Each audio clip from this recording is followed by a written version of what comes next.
Salut mes athlètes, j'espère que vous êtes en forme. Alors j'étais impatient de publier cette vidéo puisque c'est un sujet extrêmement controversé. Il y a un gros débat là-dessus. Il y a les gens qui sont pour, les gens qui sont contre. Et généralement, quand il y a débat, le juste milieu, il est difficile à trouver. Donc moi, j'ai décidé de vous faire également une vidéo par rapport à ça, puisque je l'ai testé, puisque j'ai vu énormément d'études par rapport à ça. Et puis, bien évidemment, j'ai de l'expérience dans le milieu de la remise en forme. Donc, je vais vous donner mon avis sans langue de bois, en toute transparence.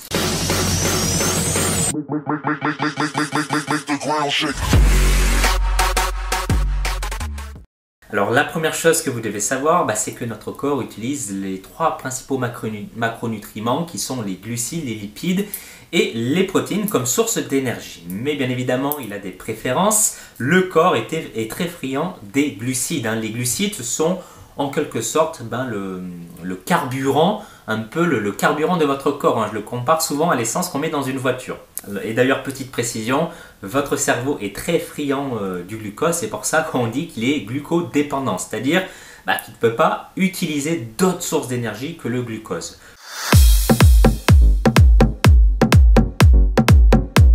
Alors, quel est l'objectif de faire du sport à jeun? Alors, moi, j'en vois qu'un avantage, c'est de puiser dans vos réserves de graisse pour maintenir votre taux de glycémie, autrement dit, votre taux de sucre dans le sang.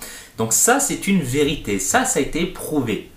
Que quand on fait du sport sans rien avoir mangé avant, à jeun, vous brûlez bien plus de graisse que quand vous avez le ventre rempli. Donc ça, c'est une vérité. Et on ne peut pas prouver le contraire. Alors néanmoins, je reste quand même plutôt sceptique par rapport à l'efficacité de cette méthode, qui n'est pas destinée, encore une fois, à tout le monde, et pas à n'importe qui. Par exemple, la première personne à qui ce n'est pas destiné, ce sont les personnes qui pratiquent la musculation. Pour atteindre vos résultats, par exemple, vaut-il mieux pratiquer du cardio ou de la musculation? Alors bien évidemment, vous connaissez la réponse sûrement, c'est la musculation qu'il faudra privilégier. Pourquoi? Puisque la musculation permettra de maintenir beaucoup plus efficacement votre masse musculaire que ne le fait le cardio. Donc le cardio à haute dose, c'est bien pour améliorer vos performances si vous faites des semi-marathons, mais si c'est pour améliorer votre esthétisme, c'est pas ce qu'il y a de plus efficace. Alors pourquoi il faut éviter de faire de la musculation à jeun? Tout simplement parce que la musculation utilise une filière énergétique un petit peu différente que celle utilisée par le cardio, les sports d'endurance. Alors je vais rentrer dans des choses un petit peu plus techniques, donc je vous demande de bien ouvrir vos oreilles et je vais rester quand même le plus simple possible.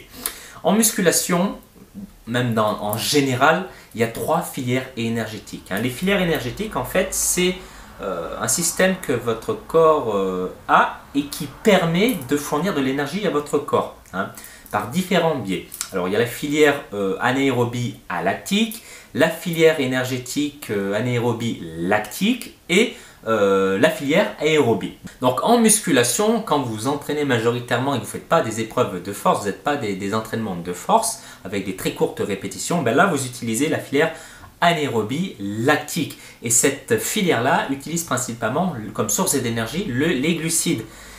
Et là, je vous pose une question, quel est l'objectif en musculation? Est-ce que vous connaissez l'objectif que vous devez avoir à chacune de vos séances? L'objectif pour progresser et améliorer votre physique.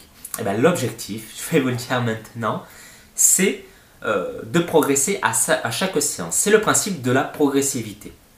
Donc ça, c'est une chose. Donc, en voulant améliorer petit à petit vos performances sur vos barres, sur vos poids, sur vos charges, ce qui est votre objectif, encore une fois, ce n'est pas en arrivant à jeun avec très peu de glucides dans le sang, de glucose sanguin, que vous allez arriver à progresser rapidement. Non, ça c'est pas ce qu'il faut faire. Donc bien évidemment, si vous faites de la musculation dans un but de perte de poids, je vous déconseille de faire de la musculation à jeun, puisque ça va à l'inverse de l'objectif souhaité qui est chercher la progression. Donc ce que je veux vous faire comprendre en fait, en disant cela, c'est que déjà dans un premier temps, il y a plusieurs chemins qui mènent à Rome, ça c'est une certitude, mais que si vous avez emprunté le chemin de la musculation, il vaut mieux vous concentrer sur le principe de progressivité, c'est-à-dire de progresser à chacune de vos séances, ce qui vous permettra d'atteindre vos objectifs, plutôt que de vouloir vous entraîner à jeun pour brûler un petit peu plus de graisse, mais qui au final va vous bloquer à moyen voire long terme parce que vous aurez plus d'énergie, vous serez de plus en plus fatigué et vous régresserez en musculation. Voilà. Petite parenthèse, il est très rare en période de sèche de progresser énormément sur ses poids. Donc généralement, on essaye plutôt de maintenir son niveau durant la période de perte de poids. Ensuite, le deuxième type de personnes à qui je déconseille de s'entraîner à jeun, ce sont les personnes plutôt sédentaires. C'est-à-dire que ça fait 3 mois à 6 mois que vous n'avez pas fait de sport. Pourquoi vouloir faire du sport à jeun? C'est carrément inutile et contre-productif. Et ça peut même se retourner contre vous. Votre objectif ici, si vous êtes dans ce cas-là, ce sera déjà dans un premier temps de vous remettre petit à petit en marche progressivement, en faisant du cardio et aussi un petit peu de musculation toujours. Et puis peut-être au final, si vous voulez tester ça, vous pourrez le faire. Mais généralement, quand on reprend le sport, on est déjà dans le rouge. Alors si vous allez vous entraîner à jeun, vous êtes encore plus dans le rouge. Et souvent, on a des baisses de motivation qui arrivent de temps en temps. Même parfois chez certaines personnes assez souvent. Alors si vous infligez un obstacle en plus, ça ne va pas vous faciliter les choses. Il faut voir aussi les choses à moyen et à long terme pour réussir votre objectif. Et d'ailleurs, parlons-en du moyen et à long terme. Il y a un autre inconvénient de s'entraîner à jeun, c'est que le corps c'est quand même une machine assez formidable et qui s'adapte au stress que vous lui imposez. Quand vous faites de la musculation, je vous rappelle que c'est un stress que vous imposez à votre organisme et prendre du muscle, c'est une réponse à ce stress-là. Et s'entraîner à jeun, c'est également un stress que vous infligez à votre organisme, puisque vous le faites puiser dans ses réserves, vous le sortez un petit peu de sa zone de confort. Donc quand il sort un petit peu de sa zone de confort, qu'est-ce que fait votre corps généralement à tous les types de stress? Il va s'adapter. Et cette adaptation-là va faire qu'au final, s'entraîner à jeun va être de moins en moins efficace. Ensuite, autre chose, autre chose, j'étais pas obligé de vous le dire, mais je tiens quand même à le préciser. Lors de la lipolyse, qui est la destruction et l'utilisation de vos graisses dans le but d'amener de l'énergie à votre corps, il faut savoir que durant ce mécanisme physiologique au sein de votre corps, qu'il y a une utilisation des glucides.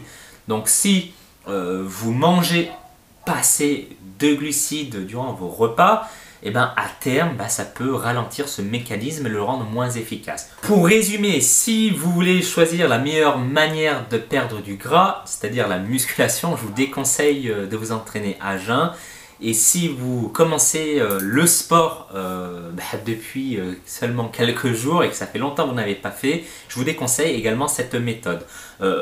Par contre, si vous faites des sports d'endurance, si vous faites des marathons, voire des semi-marathons et que vous voulez améliorer vos performances, j'ai envie de dire pourquoi pas. Mais quoi qu'il en soit, faites des cycles, travaillez en cycle et ne vous entraînez pas à jeun pendant 1 an voire 2 ans d'affilée. Sinon, encore une fois, votre corps va s'adapter et vous serez moins réceptif et cette méthode sera beaucoup moins efficace pour vous. Donc voilà, je tenais vraiment à faire cette vidéo pour vous. Donc c'est un sujet bien évidemment assez controversé comme je vous l'ai expliqué au début de cette vidéo.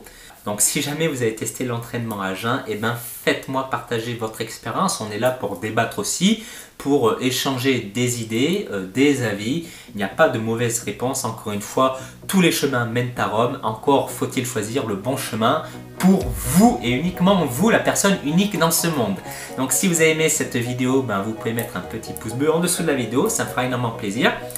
Et puis si vous faites partie des hommes motivés pour perdre le gras autour du ventre, je vous ai préparé, on va dire, un cours gratuit pour vous aider à diminuer votre pourcentage de masse grasse et avoir un ventre plat. Je vous souhaite une bonne journée, entraînez-vous bien, mangez bien et je vous dis à très vite dans une prochaine vidéo. Bye bye!